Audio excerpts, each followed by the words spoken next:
이번에 이제 그 여론조사 나온 거를 보니까 경기 화성을에서 공영훈이 40%가 나왔고 이준석이 31%가 나왔고요. 한정민 국민의힘 후보죠. 14%가 나왔습니다.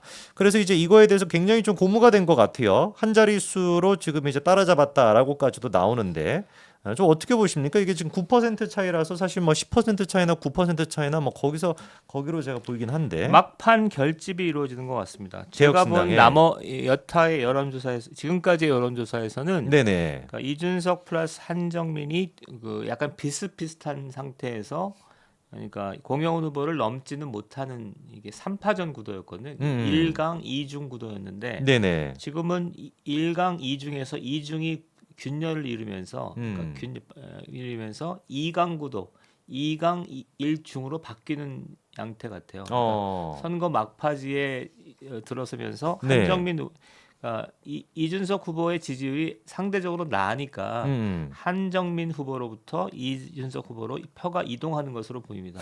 그러니까 예, 한정민 후보를 원래 그 이준석과 한정민 두 사람 다 한 20%대 예, 공통으로 예. 거의 비슷하게 나왔는데 지금 이제 몇 주 사이에 한정민을 지지했던 사람들 가운데 한 5%, 6% 정도가 지금 이준석으로 예. 이동한 모양새거든요. 이런 음. 정도면 선거 막판으로 갈수록 이준석 후보의 표가 붙으면서 네. 공영훈 후보와 양강 구도를 형성할 걸로 보이죠. 그리고 음. 아주 드라마틱한 일이 벌어진다면 이준석이 될 수도 있는 뭐 그런 상황처럼 보입니다. 만약에 지금 이준석이 당선이 된다면은 이거는 진짜 저희 입장에서도 굉장히 좀 당황스러운 일일 겁니다. 예, 왜냐하면 이준석이가 지금 표를 모으고 있는 방식을 보면은 예, 예, 사실 민주당과 저는 똑같다라고 예, 보는데 예, 유세 현장에서 이번에 또 이재명 대표처럼 이준석도 눈물을 흘렸다라고 해요. 근데 약간 어떤 내용이냐? 저는 어릴 적 지하철 4호선으로 퇴근하던 아버지가 10분이라도 일찍 돌아오시기를 바랐다. 그때 그 마음이 지금 동탄역에서 남동탄까지 20분, 30분 걸려서 도착하는 아버지를 바라보는 동탄 아이들의 마음과 같다라고 하면서 눈물을 흘렸다고 합니다. 예, 예, 저는 약간 이 얘기 들으면서 이준석이 이렇게 했을까라는 또 의문도 들고 예, 예, 그리고 본인이 그렇게 고민정에 대해서 비판했었던 약간 좀 감성팔이 같은 느낌도 들었거든요. 예, 그 막판에 가가지고 이제 좀 아무래도 그 화사원 같은 경우는 젊은 사람들의 비중이 높고 젊은 또 부부가 많이 살다 보니까 약간 그런 또 감정팔이를 한다라는 생각이 들었고 예, 그다음에 또 두 번째 눈에 띄는 게 이준석이가 이재명에 대해 가지고 비판하는 모습을 잘 볼 수가 없습니다. 음, 이번에도 또다시 이번에 윤석열 대통령이랑 정공희 대표 만나지 않았습니까? 예, 박단이랑. 근데 그거에 대해 가지고 윤석열 대통령이 아마추어리즘을 드러냈다. 이런 식으로 또 그냥 비방을 하더라고요. 그러니까 이 사람이 지금 이준석이라고 하는 사람이 표를 모으는 방식 자체가 그냥 정권 심판 이재명이 하는 것처럼 그런 음, 식으로 표를 모으고 있다는 생각이 들더라고요. 예, 예. 음.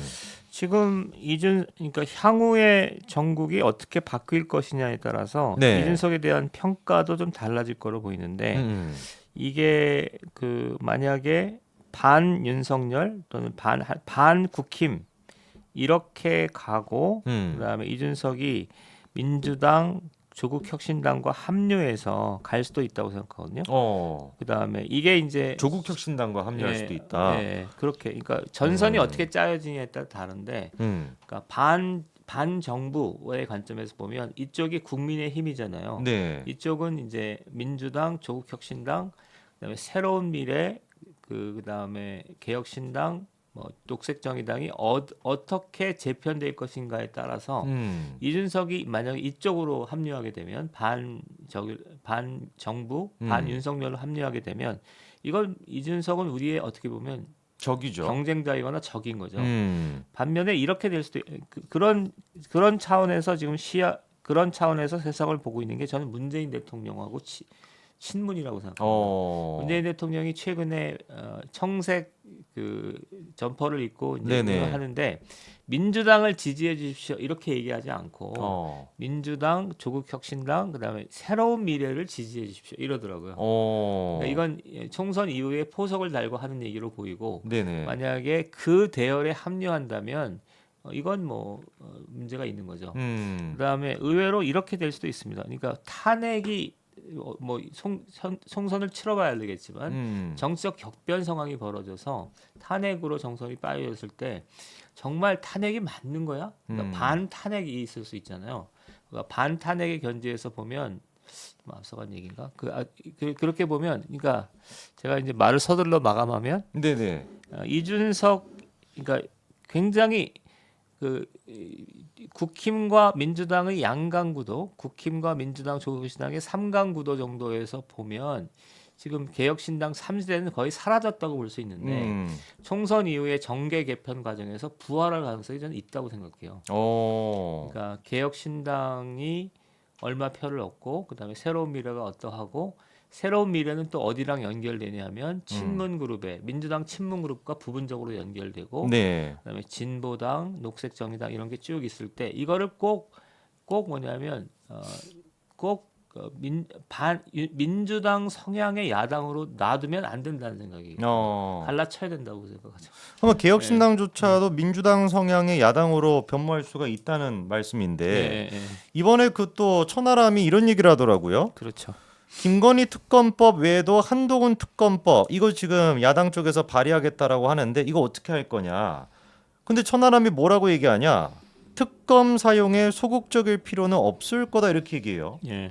그 이 얘기는 개혁신당이 총선 끝나고 난 뒤에 한동훈 특검법 발의하는데 같이 이제 동조를 하겠다는 거고 김건희 특검법에 발의하는 것도 동조를 하겠다라는 뜻으로 해석이 되는 거거든요. 그러니까 천하람이 과거에 뭐 저의 특징일 수도 있는데 과거가 어떠하든지 간에 선거 후에 한동훈 특별법을 발의하는 수준에 이르면 한동훈 특별법은 최소한의 법리적 적용이 안 되는 법리이기 때문에 쓰레기 법률이라고 보기 때문에 그렇죠. 예. 천하람은 그 맥락에서 이제 정치적으로 문제가 있는 정치인이죠. 그걸 갖고 공격을 해 들어가야죠. 지금부터 공격할 필요가 저는 있다고 생각해요. 사실 그러니까 조국이 하는 거의 그 쓰레기 같은 발언과 거의 비슷한 수준이거든요. 그렇죠. 예. 그냥 뭐 무턱대고 그냥 탄핵시키겠다라고 하는 얘기랑. 그러니까 조국에 상응하는 수준에서 넌 쓰레기다. 이제부터 네가 무슨 제3지대를 얘기하고 뭐 참신한 새로운 정치를 얘기했지만 넌 조국 혁신당의 아류다. 조국 혁신당이 쓰레기라면 너도 쓰레기다. 이렇게 공격할 필요가 있는 거죠. 그래서 그 사람 개혁신당이나 이쪽이 새로운 지대 이쪽이 민주당 성향으로 도는 것을 막아야 된다고 생각해요. 그리고 막아야죠. 그러니까요. 개혁신당이 그래서 나중에 또 윤석열 정부에 대한 약간 또 뭐 탄핵에 대한 막 이런 얘기가 나올 때 그때 다시 어떻게 보면 부활할 가능성도 있다고. 그래서 미리 그 싹을 좀 잘라낼 필요가 있다. 이렇게 저희가 좀 정리해 보면 될 것 같습니다.